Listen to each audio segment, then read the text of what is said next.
我没有，就讲到最后都不知道在讲什么，反正有点听不懂那种含糊不清的感觉，就变成一个风格了。像我最近也是看那个那个小韩哥来了，不知道大家有没有发到这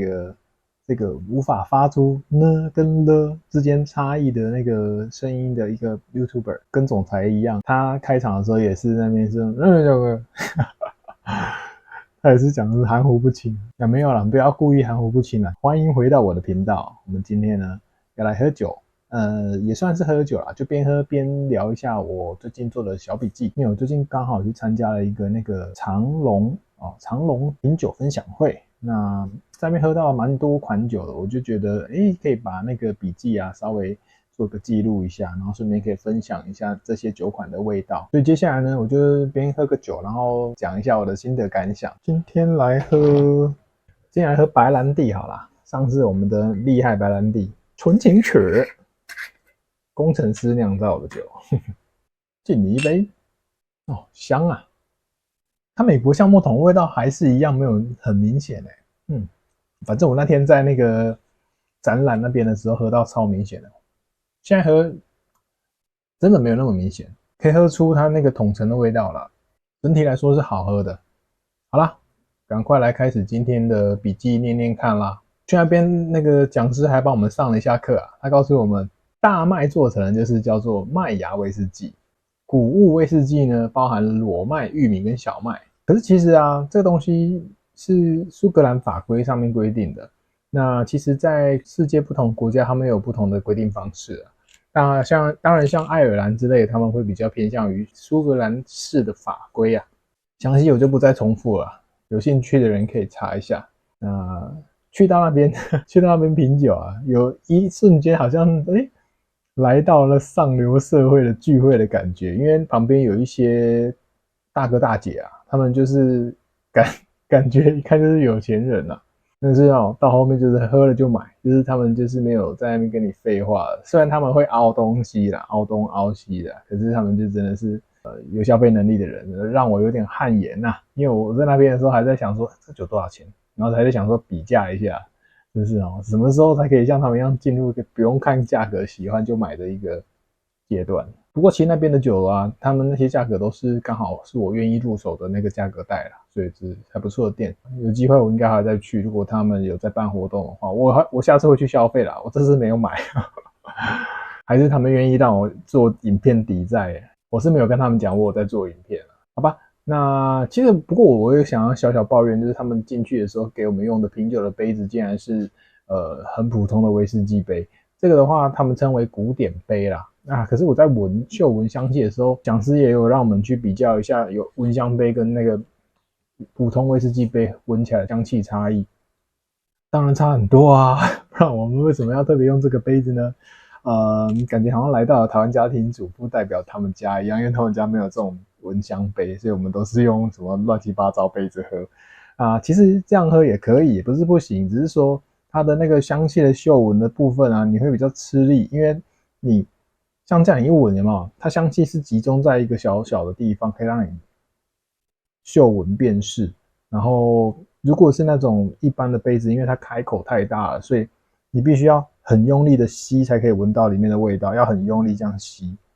就感觉好像吸到很多空气啦。那也不是不好啦，可是那个杯子用途有点不太一样，就是它没有那么适合纯饮，或者是你像美国人一样就是这样一口干，那就是另当别论。然后不然就是你可能要放冰块啦，放冰块的话会用那种杯子啦。这光是杯子讲了半天啊，不要讲杯子了。那我们当天尝试的酒款啊，有全部雪莉桶的，全部都是43度的酒精浓度的。第一款我们喝到的是坦度，然后坦度也是我之前有听过的酒款，都没机会喝，这次真的是能喝到，真的蛮开心的。嗅闻就是果干跟蜜饯的清新感，然后入口之后呢，带有些许的油感，蛮顺畅的。然后里面还有一些新香料啊跟肉桂的感觉。那它的尾韵呢，蛮甜的，甜味蛮长的。在它的资料里面有提到柑橘感啊，确实有闻到哦，就是那种柑橘哦，不是像长颈鹿那个格兰杰那种清香的柑橘，它是比较熟的柑橘的调性。它使用呢是 Oloroso 桶，用了初次桶跟二次桶去做熟成的。这支的话呢，其实在那天我去品酒的时候啊，广受好评啊，大家都觉得很好喝啊。然后上流社会大哥大姐把那半瓶整个干，不过他们有消费能力就不能苛责他们。然后这款酒也是我旁边做了一个对威士忌比较不懂的一个年轻人，他觉得好喝的。然后还有一个阿迪也是去品酒，然后他们两个都觉得这支他们最喜欢，就是因为喝起来最轻松易饮，然后香香这样子，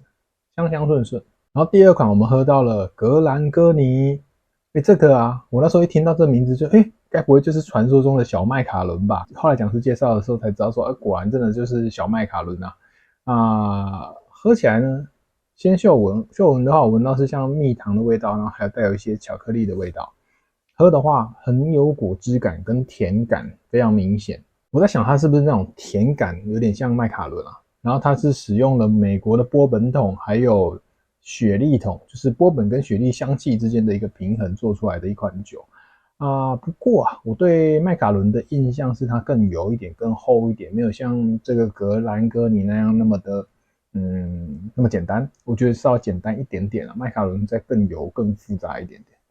它之所以被称为小麦卡伦，是因为它使用初次的欧洲雪莉桶以及初次的美国橡木桶，还有二次的橡木桶来做一个熟成的动作。熟成的动作就像这样。第三款呢是我自己最喜欢的，但是在当下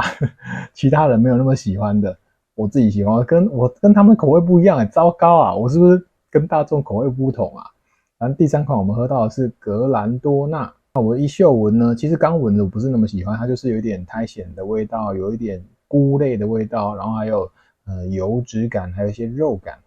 就有点像是我那时候喝 Jura 会闻到的它的那个调性。不过呢，一喝下去不一样，我很开心哦，因为它里面带有一点炭焙的味道，然后是比较深沉的木质的气息，然后让我感觉非常舒服，所以我觉得这一款啊，我很喜欢，当下我都觉得这一款是胜过于前面两款。那时候他们还要给我们坚果啦，去吃。我吃了坚果之后再喝一口这个格兰多纳，我感觉带来蛮明显的奶油感的。那确实资料中也提到了，这里面会有姜跟李子，还有奶油的味道。以上就是三款那个我们当天原定计划要品饮的酒。后来那个讲师人真的无敌好，他是好人，真的很想要跟他交朋友，他就开始陆续扔一些那个什么，这个怎么说，额外的 bonus 给我们喝，就很开心欸，竟然可以喝到这些额外的东西。首先我们喝到了，其实这个顺序有点大错特错，因为他丢了奇侯门给我们喝，因为他想说，因为他可能也没想到之后还要再喝别的啦，那就丢了奇侯门出来。这个奇侯门是尼美款奇侯门，这款呢很好玩，很喜欢，它是塞内单一麦芽威士忌，这就是艾雷岛。我之前有买过奇侯门，我觉得还不错喝，但是我没有到很惊艳。但是为什么当初会买奇侯门，是因为那个威士忌圣经里面大师推荐奇侯门，他觉得非常好喝，所以我就去买了。那这个奇侯门我喝了，我觉得蛮赞的。我这边刚好有查到一些资料，就是奇侯门的所有酒款都是非冷凝过滤，没有焦糖调色的。然后它有4种核心酒款，第一个就是马奇尔湾。讲这个资料会不会有人睡着啊？我快速带过好不好？马奇尔湾就是初次波本桶熟成之后再过雪莉桶，它的波本桶比例比较多，泥煤是50 ppm。塞内呢，就是我们今天喝到这款，它是使用波本桶跟 Oloroso 雪莉桶的双桶制造，主要是雪莉桶的风味，泥煤浓度是50 ppm。那如果是格姆湖呢，就它的第3款呢，它就是每年都有不同版本啦，这个是比较限量的，我们就不提啦。第4款就是100%艾雷岛大麦，这款的特色就是它只用艾雷岛的大麦来自己发芽、烟熏跟磨麦，然后全部都在艾雷岛生产，这个也算是限量的东西啦。好，讲完了我查的资料呢，我来讲一下我那时候喝到这个大泥煤的感受。它泥煤是属于非常香、非常舒服的泥煤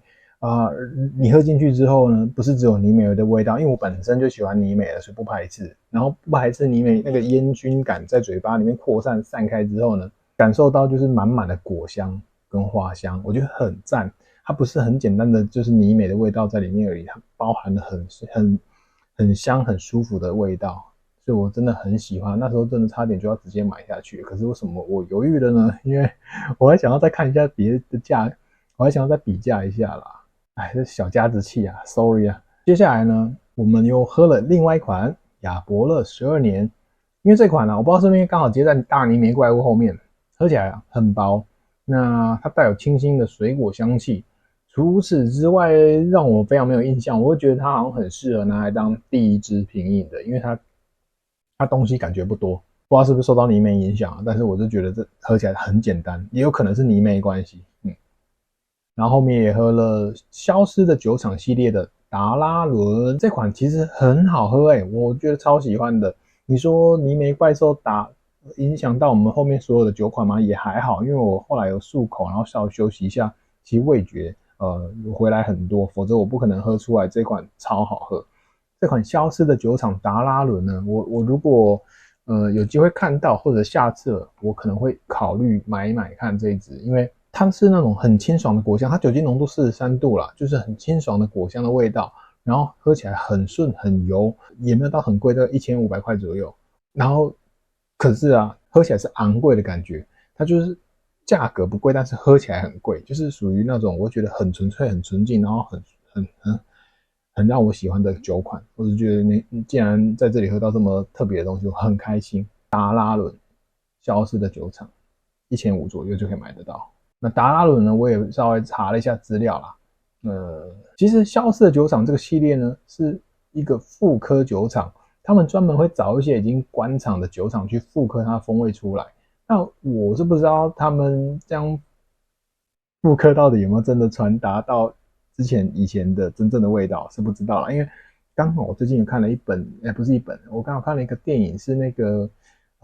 日本电影，就是在讲酒厂的，它算是动漫啦。那刚好是在讲酒厂的相关的东西，然后里面也是在提到他想要恢复他们以前的那个风味，父亲以前做的威士忌的风味，因为他父亲就是后来就走掉了嘛。然后他们就各个酒厂去试酒啊，去寻找怎么样调配回来他以前父亲做出来那个经典酒款的味道。那部电影还 OK 看，有兴趣的可以去看一下。讲回来，这个消失的酒厂达拉伦的资料呢，它是开设在1835年到1925年之间的一个在坎培镇的一个酒厂，然后它在倒闭5年内就被拆掉了，现在呢已经被盖成了国会大厦了。达拉伦这一个酒厂，它复刻了有3支，第一款是经典达拉伦43度，也就是我们今天喝到的。然后它还有另外一个叫做档案管理员特选46度，还有优质特选46度。然后达拉伦呢，这边的资料还被提到，以前曾经有人夸张的形容达拉伦是一个难以超越的纯净品质跟力度，没有任何令人不快味道或气味的酒啊。我讲的超强啊！那网络上看到别人的品饮笔记讲的比我还要多，我讲的太简单了。他们是有喝到水果跟海洋泥炭的香气柔和，还有一抹烟熏果酱香甜，口感呢是圆润油滑饱满的，带有甜美的水果跟烟熏牛奶糖的味道。尾韵呢是莓果跟水果干的酸甜好滋味。我在那边就这样喝一下而已，我没办法一直品尝，而且那时候达拉伦我才喝那一滴一滴而已。我没办法讲那么多，所以我只喝到一小口就可以讲这样一串，已经算不错了，好不好？我们算素人频道，还在加油，还在进化，再给我一点时间进化。然后其实我还有喝到一滴，真的就一滴，那个一样是消失的酒厂，叫做杰利可。那这个真的因为只有一滴而已啊，我只能感受到一点点，它喝起来就是有很强烈的花香气息。有点那种以前的旧格马兰的感觉，就是我以前喝到格马兰的原酒，我就觉得哇，这香到太怪了吧的那种感觉，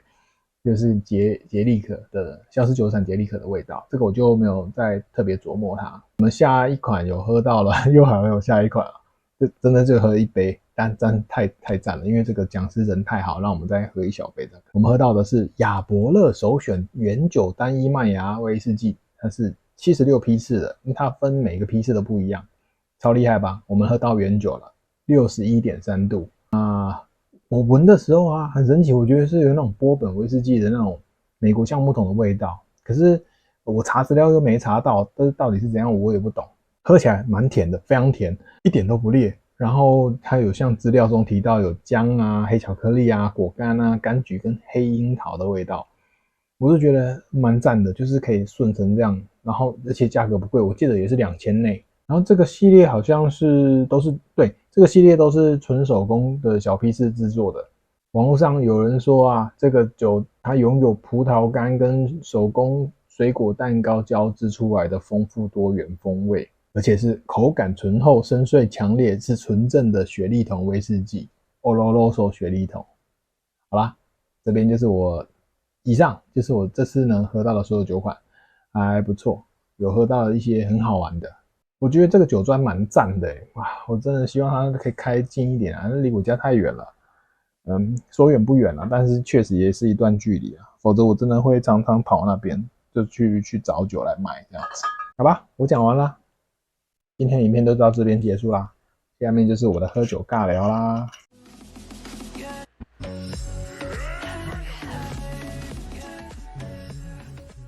下面又进入了杂谈的时间，你要聊什么呢？我今天终于跟我们公司说我要离职的事情了，然后我真的是有一种内心忐忑不安去讲这件事情的。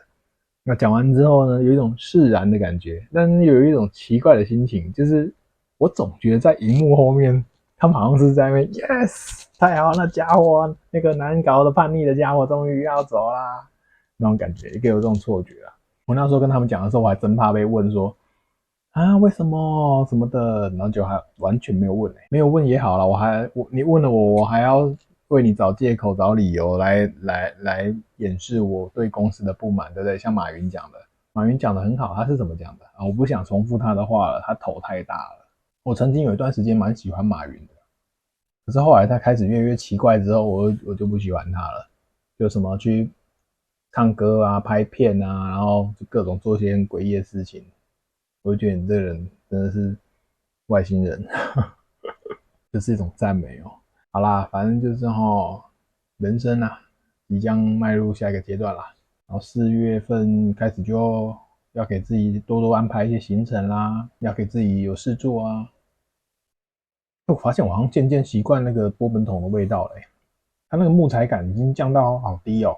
我之前喝那个波本威士忌的时候，我就觉得哇，那个木头真的是我要装潢了。可是现在是喝了就觉得也还好好像是装潢久了就习惯了。会不会是因为这样的关系，所以我喝不太出来那支白兰地里面的美国橡木桶味道啊？我也不知道好奇怪哦。我觉得人是很会适应的生物啊，就是有些任何事情你做久了之后，你就慢慢习惯成自然，自然就没有任何刺激了，就不好玩了，就太舒适了。因为这就是适应性啊，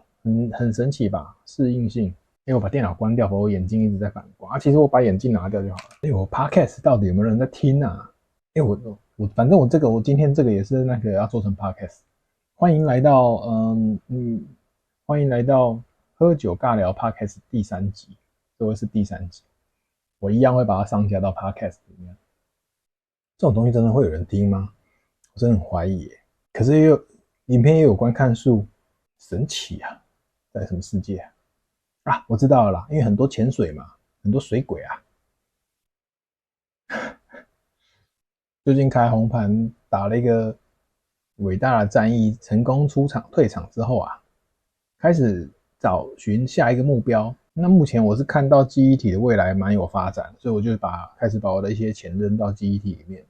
我最近一直在跌啊，我就慢慢扔，然后今天真的是杀了一个比较多的一个状态，我就再扔多一点进去。